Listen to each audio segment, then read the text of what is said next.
به حضرت د تاسو سره ومنم چې یاره هغوی اقدامو کې تاسو دفاعي جواب وکړي خو دا خو چې کوم دی نورې چې کوم دی پنجپیریان شو یا وابیان شو یا بریلیان شو نن سبا وخت کې مونږ ګورو علماء دیوبند چې کوم دی په خپلو کې علما چې کوم دی یو بل سره انخلي او یا چې کوم دی نو آیا دین چې کوم دی دغه چې کوم سره مونږ دفاعي جنگ کو نو آیا دی تی غلطه فائدہ نه اخلي یا دی په مونږ باندې خوشحاليږي نه یا به دوی خنداګانې نه کوي چې دی په خپلو کې انختی اول دی خپل مینس کې چې کوم دی جوړ راولي بیا دی مونږ لرش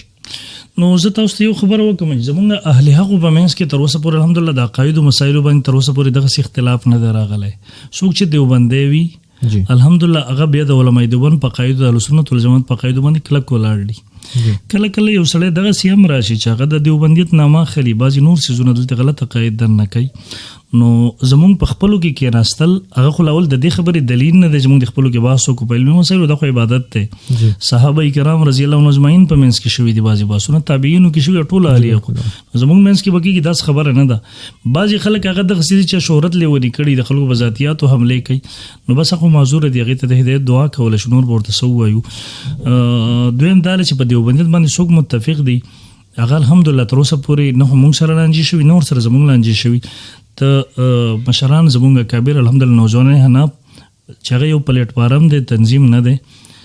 د اهل حق دفاع کوي په دغه میدان کې تمام اکابر الحمدلله په غوي باندې لاس ته زمونږ څومره اهل حق دیوبند اکابر دی علماء دیوبند د غوي تایید ورسره دی د غوي دعاګانې ورسره د کاروان روان به وي مخکې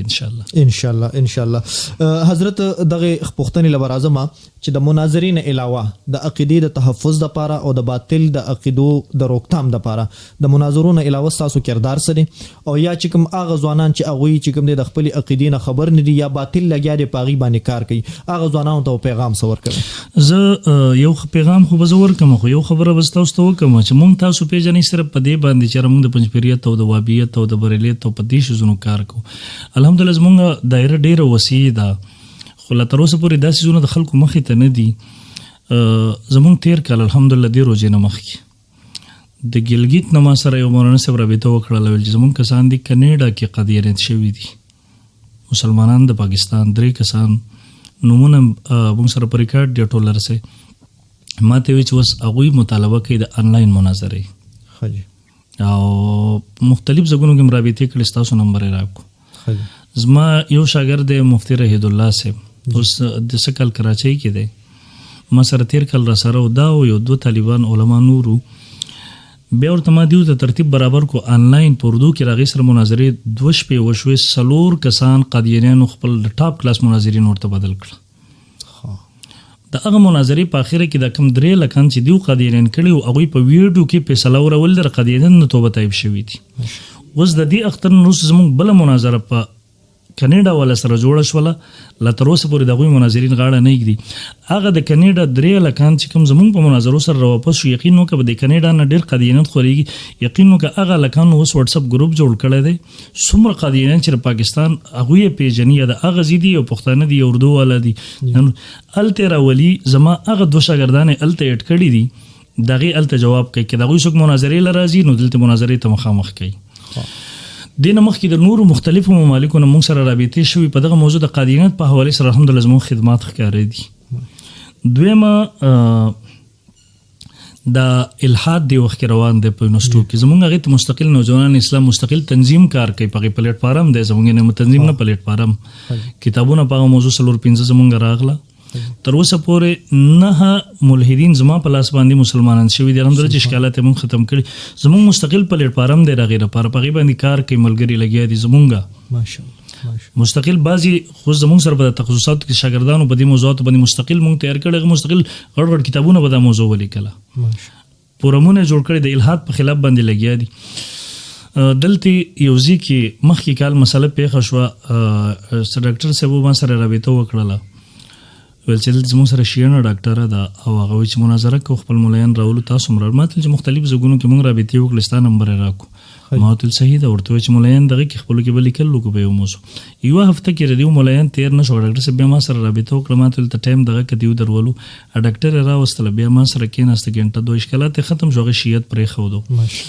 دا ما ته به ویل دغسې کوېسچن ما ته وښایي چې زما ټول خاندان چې دي شیعه دي چې زه هغه راولم دی شیعت نه دغه کم اسلام ته راولم ما ورته ته کوېسچن یې مه کوه په هغوی ځان ښکاره کوه ما کتابونه وکړه ما ورته دې مطالعه وکړه 6 میاشتو نه پس بیا ورو ځان ښکاره کړه ما ته بیا چا په ذریعه چې دوی رابطه کړې وه هغه کس راته بیا د دې نه وروسته وویله ویل هغې ټول خاندان د ځان سره مسلمان کړی دی ځکه تاسو ته دغسې ویم الحمدلله زمونږ د عقایدو په باب کې ما سره یو وخت دا دغه راغی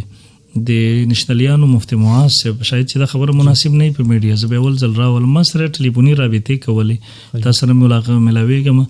او ما الله ګواه دی ما به ورته عذر کوو ځکه د هغې بعضې کارونه دغسې دي زموږ علما هغه نه خوښوي تنقید کوي په هغې باندې مثلا اوس ته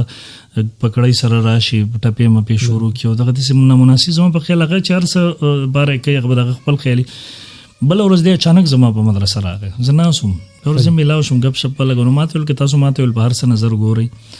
خو ویل زه دننه راغلی ما یو قصه په هغوی کې جوړه کړله ما ته ویل زموږ ډېر کسان دي ملیان دي زموږ په دا خلکو کې او د هغوی بچي ملحدین شوي خدای ته کنځل کوي ویل هغه خلک زه راوستل غواړم خو ویل نور خو ستاسو کار دی نو ما ته ویل چې د دوی یو ترتیب جوړ کړو چې تاسو د دغه خلکو اشکالاتو ازاله کوئ او دا خلک واپس راولئ ما ورته صحیح ده بسم الله وکړه ترتیب جوړوئ خو بیا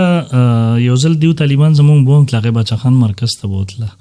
نو ما ورته دا شی دی ټیک نه ده زموږ طالبان مه بوځه که کوم خلکو څه اشکالات یې هغه موږ ته دلتې راوله موږ پرې روټۍ هم خورو ماحول به هم ورکوو اشکالات به هم ختمو یعنې ځکه دغه موضوع تاسو شروع هم ډېره وسیع موضوع به زموږ صرف په دې موضوع باندې خدمات نه دي الحمدلله په دغه زموږ نوجوانان پلیټفارم چې کوم دی یو علمي جدوجهد کوي او هغه الحمدلله وسیع دی په هغه موضوع اخر کې به زه نوجوانانو ته پیغام هم ورکړم ستاسو پیغام خبره کړې وه دې وخت کې د سوشل میډیا په ذریعه ډېره ګمراهي خورېږي د قادیانیت پرچار دی الحاد دا ټول دومره خطرناک مهم شروع دی تاسو ته به دا پته دې وخت کې فکري جګړه شروع ده په پوره دنیا کې مغرب لګیا دی زموږ فکري طور باندې زموږ نوجوانان تباه کوي او په دا سوشل میډیا باندې زموږ نوجوانان لاړه تباه شو هغوی یا خو په جاوید احمد غامیدي صاحب پسې روان دي یا په محمد علي مرزا انجینیر پسې روان دي یا په منیر شاکر غونته کې منکر حدیث غونته خلکو پسې روان یا دغسې زه هغه خلکو ته صرف دغومره پیغام پرېږدم حکیم الامت حضرت مولانا اشرف علي تانوي صاحب نور الله مرقده چې حکیم الامت تیر شوی دی 3000 پورې کتابونه یې لیکلي په یو کتاب یې پی ایچ ډي یعنې شروع د امت حکیم چې ردیو د مسلې د مرض ادراک هم کوو بیا د هغې دپاره علاج هم تجویز کوو یو مسلم شخصیت هغه څو طریقې لیکلي وي د ګمراهۍ په دا فتنو په دا دور کې که څوک غواړي زما ایمان محفوظ چې هغه څو خبرې لیکلي دي یوې پکې دا لیکلې ده چې که څوک غواړي زما ایمان عقیده محفوظ شي دا محفوظ ویسم دله پکار چې د هر مولا بیان چاهې د قرآن درس یې کړی دا دې نه اوري د هر مولا کتاب دې نه ګوري چاهې د قرآن تفسیر یې لیکلی اول د معلوماتو کې دا سړی څوک دی د عقیدې نظریه څه ده دا د کم مسلک مذهب مشرب سره تعلق ساتي ګوره زموږ خلک دا وایي که نه ویره بس وای مال خدای عقل را کړی هر سړی به اورم ښه خبره به اورم غلطه خبره به پرېږدم دا شیطان دی موږ دوکه کوي په دې طریقې سره ګوره زموږ خلکو له د اوداسه مسایل نه ورځي مونږ ته د قربانۍ مسل یو شی نه ورځي